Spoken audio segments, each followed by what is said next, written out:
Cube Radio. Salut, c'est Charles Dran avec l'équipe dans 5 minutes. On s'intéresse aux sciences, à l'histoire et à l'actualité.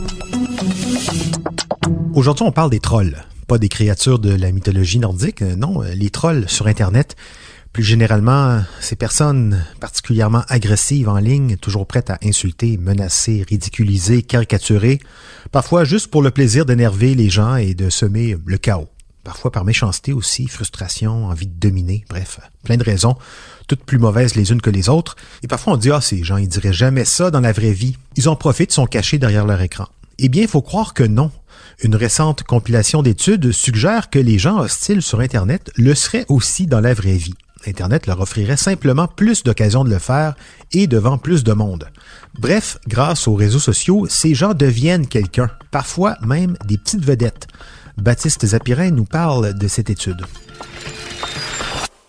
L'Internet ne transforme pas les gens en crétins, il offre plutôt un mégaphone géant pour ceux qui le sont déjà. C'est ainsi que l'agence Science Presse résume les travaux de l'université Aarhus, au Danemark. Des recherches basées sur plusieurs études qui ont interrogé plus de 8000 Danois et Américains. Des recherches qui vont donc à l'encontre de cette idée reçue que ceux qui se comportent comme des déchets sur Internet garderaient un profil bas dans la vraie vie. Il faut dire qu'il y a de vraies raisons psychologiques de penser qu'on s'énerve plus facilement en ligne. On ne voit pas les visages de ceux avec qui on échange, et la forme de communication écrite rapide peut facilement conduire à des malentendus et donc des disputes.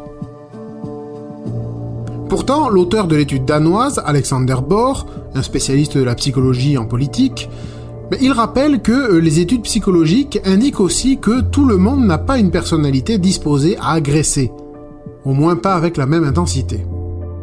Et en fait, les résultats de cette compilation d'études montrent que ceux qui ont tendance à être agressifs ou hostiles dans la discussion politique sur Internet déclarent être tout aussi hostiles dans la discussion politique en face à face. Ce qui se passe, c'est qu'on est devant des individus qui ont des dispositions qui les poussent à avoir soif de reconnaissance et de statut. Et ça les motive à adopter un comportement dominant et agressif, à la fois en ligne et hors ligne, pour ne pas perdre de discussion. Et ça, peu importe qu'on soit face à des gens de gauche, de droite, des progressistes ou des conservateurs. Dans tous les cas, il ressort des entretiens que derrière l'hostilité se cache la quête d'un statut. La gloire, la domination, le sentiment de supériorité, la reconnaissance, les likes, les retweets. Bref, les agneaux ne se changent pas en lions une fois connectés. Par contre, quand ils sont en ligne, les lions ont l'air de mordre plus fort.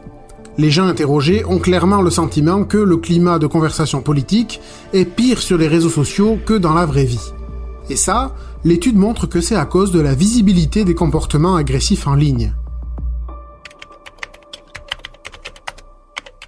Le co-auteur de l'étude, Michael Bang-Petersen, professeur de sciences politiques à l'université d'Aarhus, il explique que la différence, c'est que les discussions en ligne se déroulent dans de grands réseaux publics, les réseaux sociaux, qui font ressortir et valorisent le comportement d'un troll. Oui, les réseaux sociaux font en sorte que dans une discussion consultée par des milliers de personnes, tout le monde ou presque pourra voir le commentaire agressif parce qu'il a été très liké ou qu'il a suscité beaucoup de réactions. Ce commentaire est beaucoup plus visible que si tout se passait dans une place publique hors ligne, dans la vraie vie. Dehors, dans une place au milieu de centaines de personnes, un troll ne crie pas à tout le monde en même temps, et la plupart des gens se moquent complètement de ce qu'il dit. Dans la rue, on a généralement conscience que des discours qui s'adressent à nous, directement. Alors qu'en ligne, les gens observent les autres se faire attaquer et attaquer.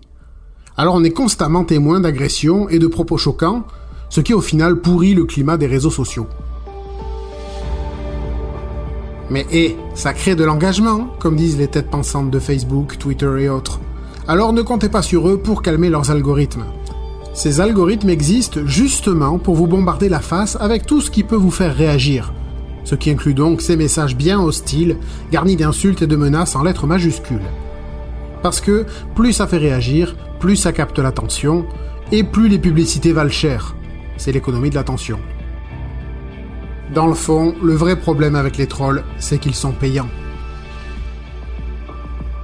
Ouais, au final, ces recherches montrent qu'Internet ne rend pas les gens soudainement agressifs, mais plutôt que ça offre de nouveaux outils aux gens agressifs qui n'hésitent pas à s'en servir dans leur quête de reconnaissance. Ces gens savent que leurs mots blessent, leur stratégie est délibérée, et c'est d'autant plus encouragé qu'il y a très peu de modérateurs pour imposer des limites dans ces conversations. Un manque très clair souligné dans cette étude.